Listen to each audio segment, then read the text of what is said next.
Hello guys, welcome to my YouTube channel. In this particular lecture, we will discuss about the bacterial reproduction. तो ये हमारी series चल रही है 11th की NCERT बायोलॉजी और इस सीरीज में हम बात कर रहे हैं चैप्टर नंबर 2 की, जिसका नाम है बायोलॉजिकल क्लासिफिकेशन। तो बायोलॉजिकल क्लासिफिकेशन का ये लेक्चर नंबर 6 है और इस लेक्चर में हम बात करेंगे कि रिप्रोडक्शन कैसे होता है बैक्टीरिया में। तो बैक्टीरिया में रिप्रोडक्शन अगर देखा जाए तो यहाँ बाइनरी फिजन भी होता है, स्पोरुलेशन होता है, स्पोर के द्वारा होता है। एक मिनट रुकिएगा।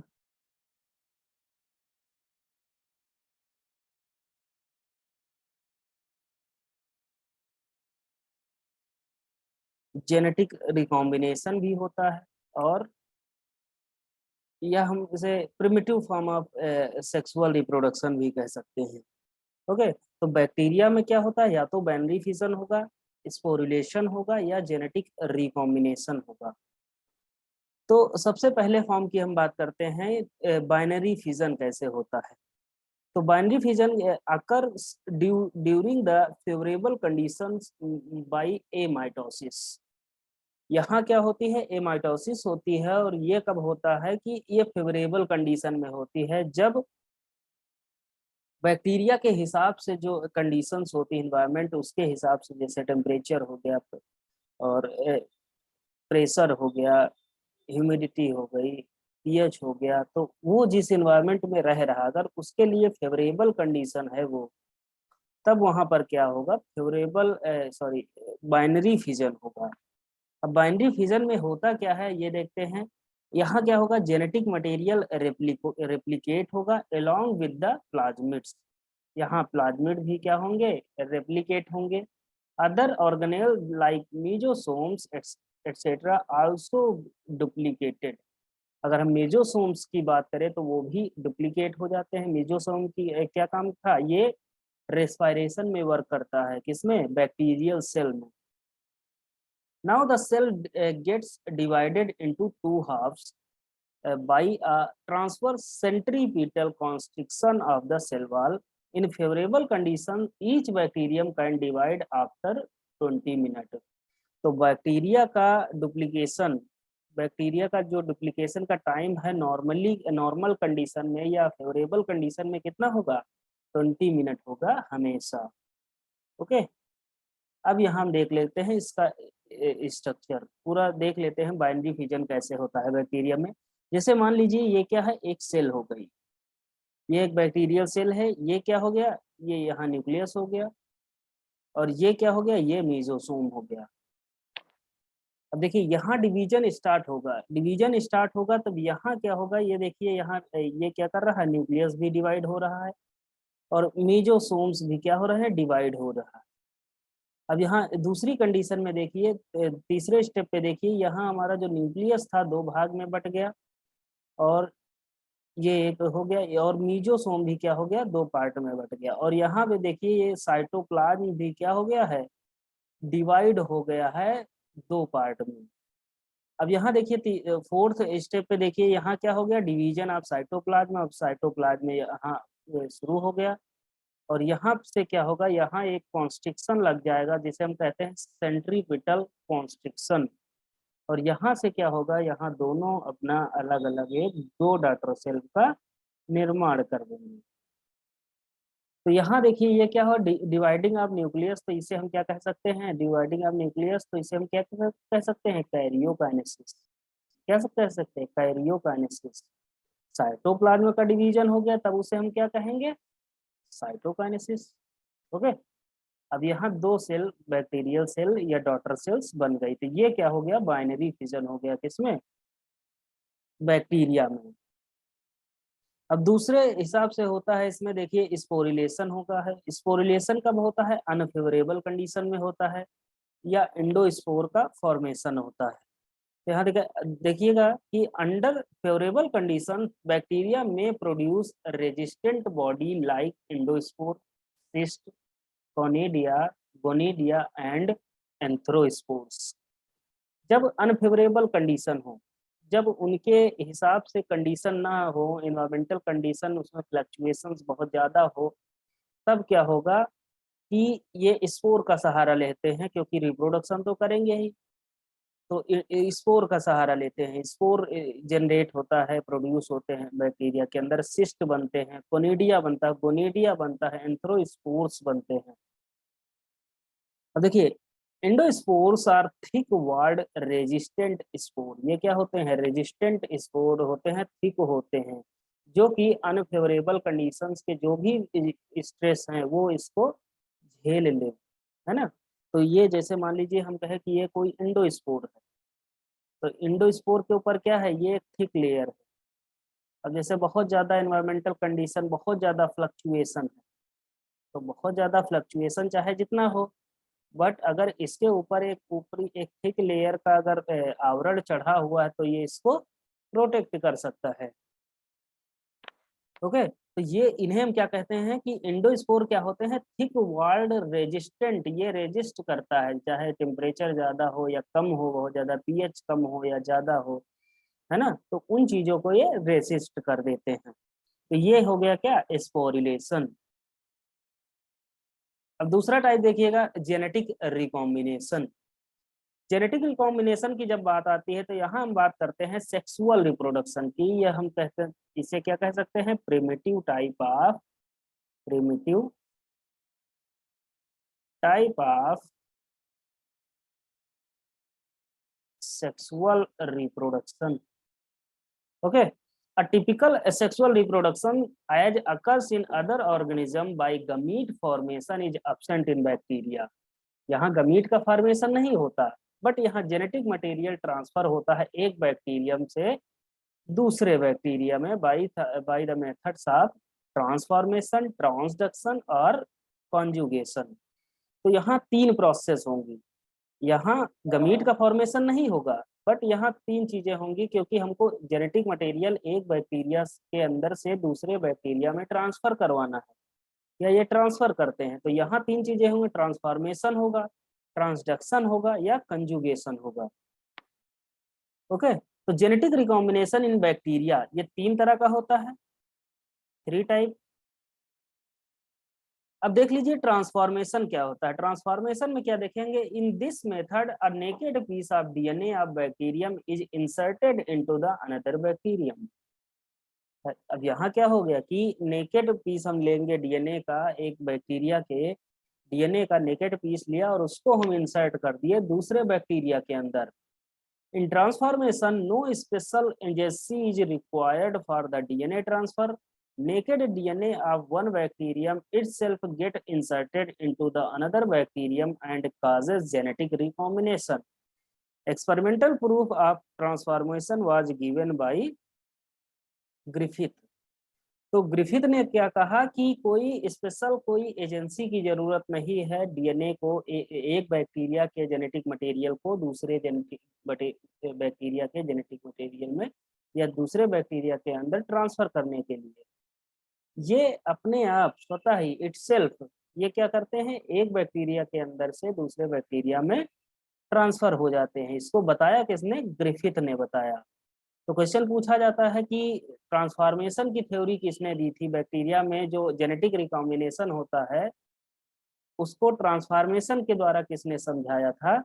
तो कौन समझाया था? ग्रिफिथ ने समझाया था। ठीक, अब दूसरा टर्म देखिए, ट्रांसडक्शन। ट्रांसडक्शन में क्या होता है? In this method a DNA of a bacterium is transferred to the another bacterium through a bacteriophage. Bacteriophage क्या होता है? एक वायरस होता है, और ये क्या करते हैं? बैक्टीरिया को क्या करते हैं? इन्फेक्ट करते हैं। अब हम इसकी हेल्प लेंगे, और इसकी हेल्प लेंगे तो बैक्टीरिया में क्या होगा? ट्रांसडक्शन होगा। तो ट्रांसडक्शन बैक्टीरिया में सबसे पहले बार किसने डिस्कवर किया था? जेंडर एंड लेडरबर्ग ने। जेंडर एंड लेडरबर्ग ने 1952 में ट्रांसडक्शन की थ्योरी दी, ट्रांसडक्शन को समझाया। और उसके बाद हर्शे एंड चेज, जो हर्शे एंड चेज थे, उन्होंने इसको क्या किया? एक्सटेंसिवली वर्क किया इस पे, इसकी थ्योरी को एक्सटेंड किया और एक्सपेरिमेंटली इसको प्रूफ किया। ओके, तो ट्रांसडक्शन में हम किसका यूज करेंगे, यहाँ पर क्या यूज हो रहा है, बैक्टीरियोफेज का यूज हो रहा है। ओके, अब यहाँ तीसरा पार्ट आता है, कंजुगेशन। अब कंजुगेशन की बात आती है तब यहाँ हम बात करते हैं कि दो बैक्टीरिया हैं, एक को मान लिया F+ और एक को मान लिया कि हमने F-। अब ये दोनों क्या करेंगे, एक दूसरे से क्लोज आएंगे और क्या करेंगे, एक साइटोप्लाज्मिक ब्रिज बनाएंगे, ऐसे कुछ होता है। ये क्या करेंगे, साइटोप्लाज्मिक ब्रिज बना लेंगे अपने बीच।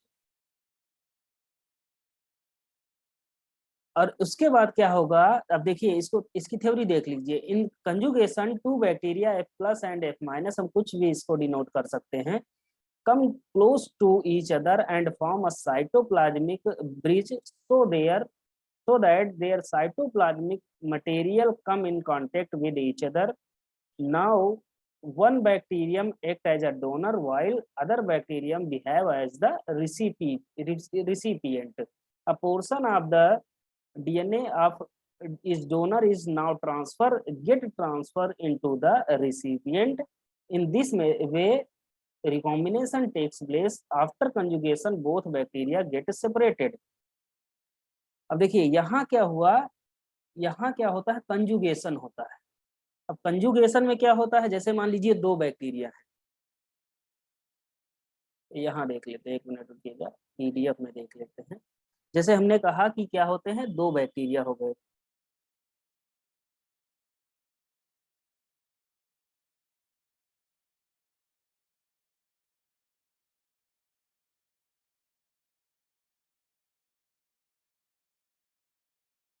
दो बैक्टीरिया हो गए, यहाँ ये इसका न्यूक्लियस हो गया। न्यूक्लियस क्या है, इसमें क्या होता है, जेनेटिक मटेरियल होता है जो फ्रीली फ्लोट करता है, फ्री फ्लोटिंग होती है इसमें। और ये हो गया, ये इसका प्लाज्मिड हो गया। यहाँ क्या होगा, साइटोप्लाज्म भरा होगा।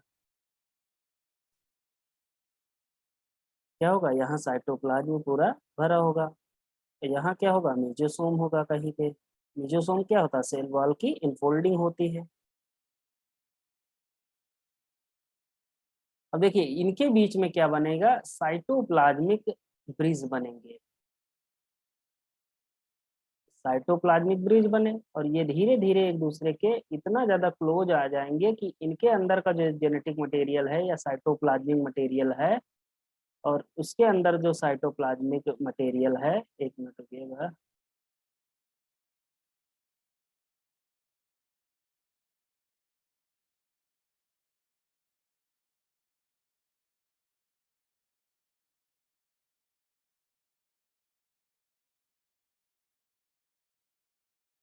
तो ये क्या हुआ, दोनों के जो साइटोप्लाज्मिक मटेरियल थे एक ही से अटैच हो गए। अब जब यहाँ पे ये दोनों अटैच हो जाएंगे तो यहाँ पर क्या होगा, ट्रांसफर होगा। इसी चीज को हम क्या कहते हैं, कंजुगेशन कहते हैं। क्या कहते हैं, कंजुगेशन। ओके, और एक हमने बताया था कि ट्रांसडक्शन क्या होता है। ट्रांसडक्शन अभी देख लेते हैं डायग्राम के ही थ्रू।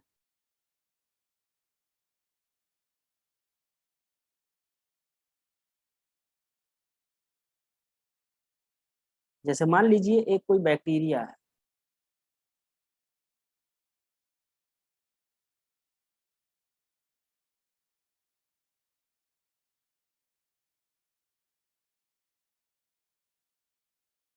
जैसे मान लीजिए ये बैक्टीरिया है, यहाँ पे इसका जेनेटिक मटेरियल होगा, ये हम कहें इसका प्लाज्मिड है, यहाँ पे क्या होगा, इसका मेजोसोम होगा और ये क्या होगी, इसकी सेल वॉल होगी। ओके, तो देखिए मान लिए यहाँ पर क्या है, कोई एक क्या है, बैक्टीरियोफेज। बैक्टीरियोफेज कैसा होता है, इसका जो हेड होता है हेक्सागोनल होता है और यहाँ पे क्या होती है, इसके पास एंटीनी होते हैं या हम कहते हैं इसके लेग्स होती है। यहाँ पे क्या होगा, इसका जेनेटिक मटेरियल होगा। तो यहाँ हम ये क्या करते हैं, अब ये क्या है, ये बैक्टीरियोफेज है, बैक्टीरियोफेज। ये क्या है, एक वायरस है, ये क्या है, एक बैक्टीरिया है। इसका मान लीजिए ये क्या है, ये फ्लैजिला हो गया इसका। अब इस बैक्टीरियोफेज में क्या करेंगे, इसके अंदर हमने क्या कर दिया, एक बैक्टीरिया का genetic material, bacterial genetic material material transfer कर दिया इसके अंदर, ट्रांसफर्ड। अब ये क्या करेगा, ये इसको इन्फेक्ट करेगा, और ये जब इसको इन्फेक्ट करेगा तो ये जो अपने अंदर का जेनेटिक मटेरियल है इसके अंदर ट्रांसफर कर देगा। तो यहाँ पर क्या आ जाएगा, यहाँ पर जेनेटिक मटेरियल किसका आ गया, दूसरे बैक्टीरिया का। तो ये एक प्रोसेस क्या है, इसे हम क्या कहते हैं, ट्रांसडक्शन कहते हैं। ओके, तो ये हो गया ट्रांसडक्शन। तो हमने देख लिया बैक्टीरिया में क्या होता है, बैक्टीरिया में बाइनरी फिजन होता है, और स्पोरिलेशन होता है, या एंडोस्पोर के द्वारा होता है अनफेवरेबल कंडीशन में। और यहाँ पर क्या होते हैं, जेनेटिक रिकॉम्बिनेशन होता है, जिसमें हमने 3 चीजों की बात करी, transformation, transduction and conjugation. Transformation जो है उसको एक्सपेरिमेंटली किसने समझाया, ग्रिफिथ ने समझाया। और ट्रांसडक्शन को वो जिंडर एंड लेडरबर्ग ने सबसे पहली बार डिस्कवर किया, और उनकी डिस्कवरी पर काम किसने किया था, हर्शे एंड चेज ने किया था। ओके, तो ये हमने बात कर ली किसके बारे में, बैक्टीरियल रिप्रोडक्शन के बारे में। तो इसके आगे का हम नेक्स्ट लेक्चर में देखेंगे। इस लेक्चर में इतना ही। अगर वीडियो पसंद आई हो तो वीडियो को लाइक करिएगा, चैनल को सब्सक्राइब करिएगा, और अपने फ्रेंड्स को, आपको अगर लगता है कि ये आपके लिए हेल्पफुल है तो आपके जो फ्रेंड्स होंगे उनके लिए भी ये हेल्पफुल हो सकती है, तो उनको भी आप भेज सकते हैं, शेयर कर सकते हैं। ओके, तो thanks for watching this video. Thank you.